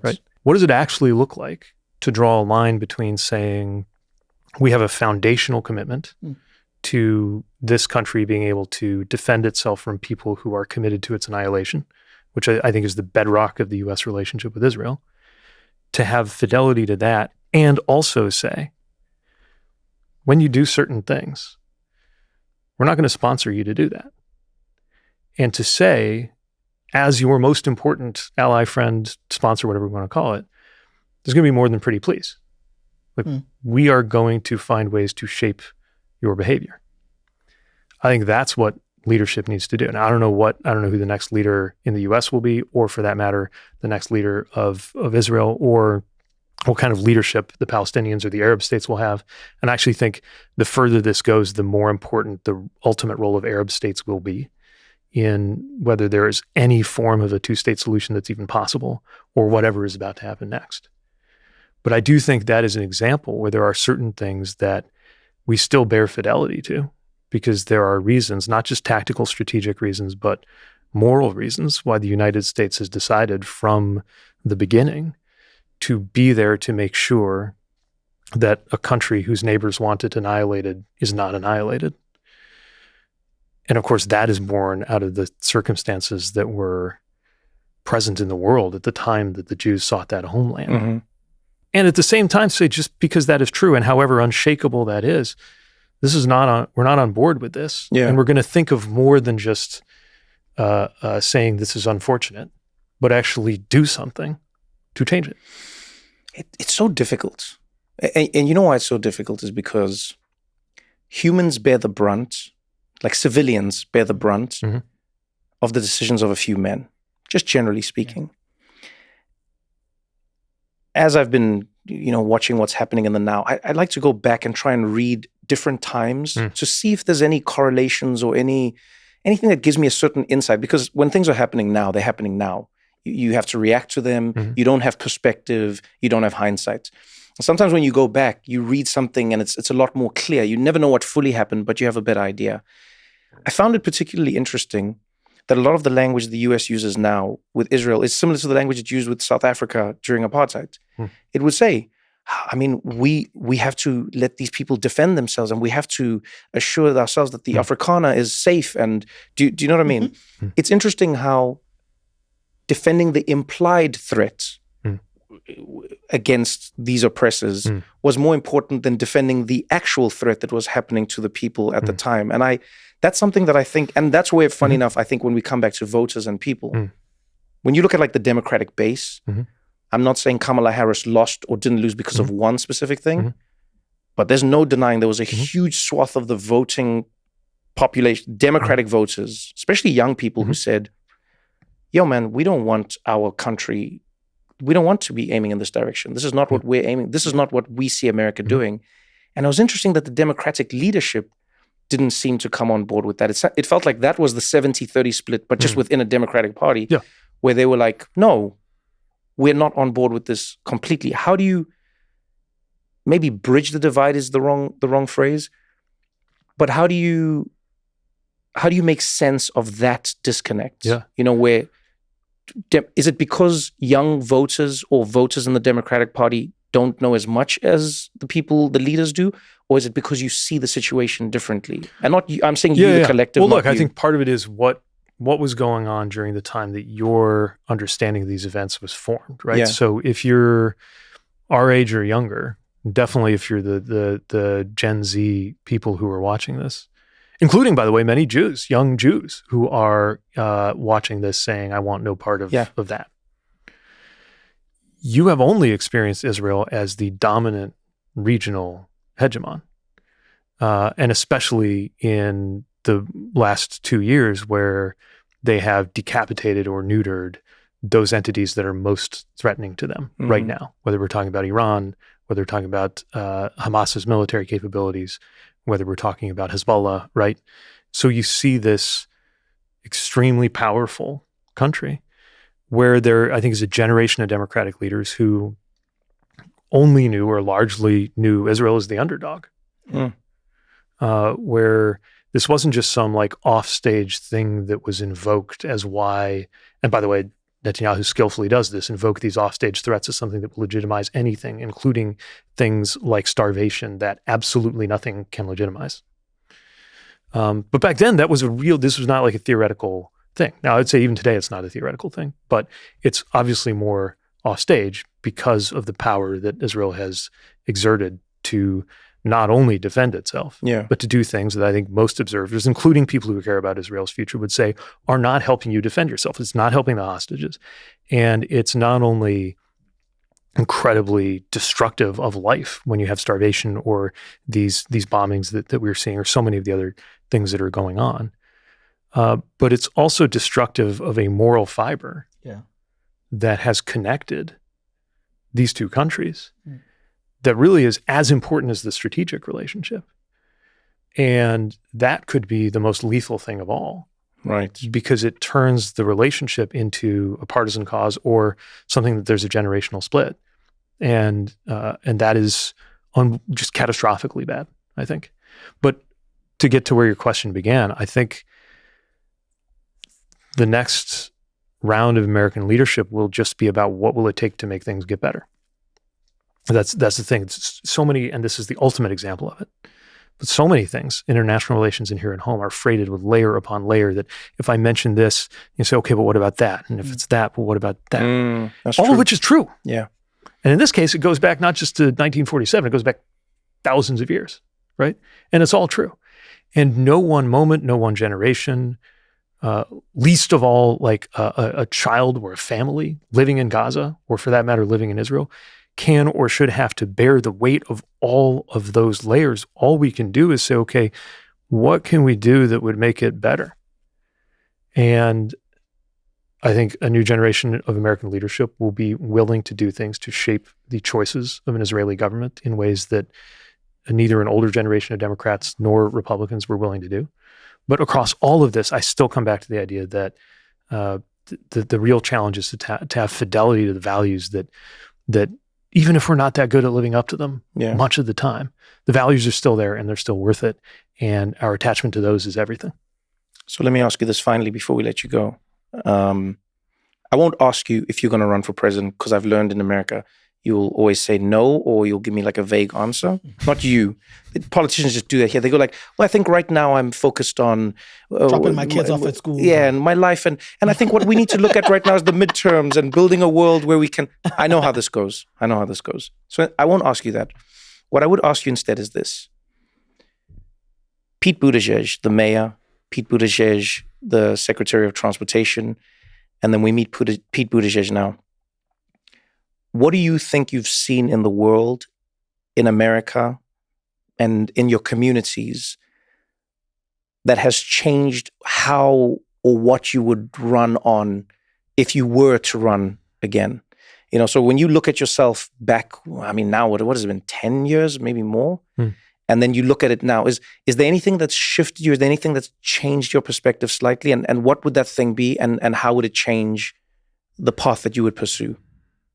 Because we all change. Something changes us along the way. I'd love to know, you know, now you've been in an administration, for instance. Yeah.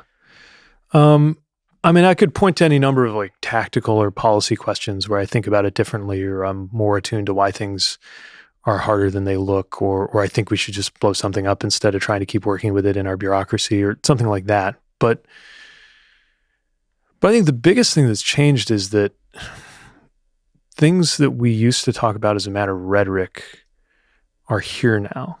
And so it's not enough, you know, words like authoritarianism or fascism. I think when I was first running for president, those words are out there as kind of the end of a conversation. Like, look at this stuff that's going on, like that might be authoritarian. And then it started happening. And now we're in a moment where we have to be much more clear-eyed about what it means to deal with that. In other words, if we just say, that's authoritarian or that's fascist, like everybody's like paralyzed by that, where actually I think the project increasingly is like, find out who's really good at dealing with fascism and learn from them on how to beat it, right? And that's just like a different project than the one I thought I was part of even 5 years ago. I think that the other thing I would say is I still thought as recently as 5 years ago that there was more we could do within the structures that we inherited, within the kind of policy frameworks that we inherited. And now I just think all of that's being blown wide open, either because you have whole departments being burned down, like the Department of Education, or because like the financial picture, which is not as like sexy to talk about fiscal policy, but I think sooner or later will require us to completely redesign our tax code as a country, which is not a bad thing, actually, because that could be a chance to have a system of taxation where we actually get more trust that our government is actually doing good things with the money that we pay into it. There's a sense of more fairness.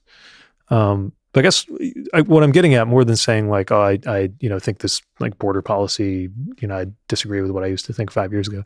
It's more that I think the framework we're in needs to be replaced in a way that I think Trump has clearly exposed, but I think Democrats need to come to terms with. And we're just into a new world in terms of what that means for what leaders need to do. Well, as always, man, I enjoy having a conversation with you. Thank you for joining us. Thank you for being so candid. Thank you. And yeah, man, thanks for sharing your beard. I appreciate it. Thank you very much, for real. Thanks for having me. Thank you so much for watching the episode. If you enjoyed it, Pass it on to a friend. If you didn't enjoy it, pass it on to your friend still. Let them suffer for a change. And don't forget to engage with us in the comments. If you want to suggest a guest, maybe there's questions you want, maybe there's ideas that you have, you can chat to us. We will read through the comments and we'll get into it. Either way, I appreciate you taking the time. Thank you for hanging out with us on What Now? And remember, we do this for you, so we would like to hear from you. Till next time, thank you.